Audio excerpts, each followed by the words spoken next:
అందరికీ దండాలండి. మీరెప్పుడైనా తిరుపతి, శ్రీశైలం, సింహాచలం, యాదగిరిగుట్ట వంటి పుణ్యక్షేత్రాలకి వెళ్ళినప్పుడు ఇలాంటి దుకాణాలు మనకు చాలా కనిపిస్తూ ఉంటాయన్నమాట. గాజులు అమ్ముతారు, పూసలు అమ్ముతారు, దేవుడి ఫోటోలు అమ్ముతారు. ఇలా రకరకాలుగా అమ్ముతూ ఉంటారన్నమాట.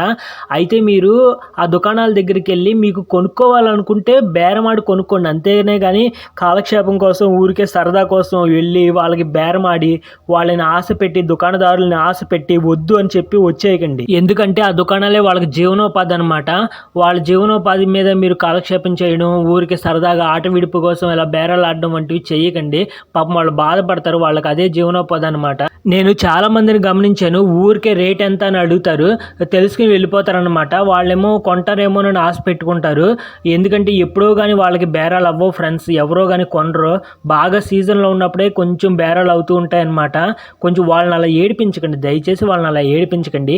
ఈ వీడియోలన్నీ నేను తిరుపతిలో పాప వినాశనంకి వెళ్ళినప్పుడు తీసిన వీడియోలు అనమాట. ఓం నమో వెంకటేశాయ, ఓం నమో వెంకటేశాయ.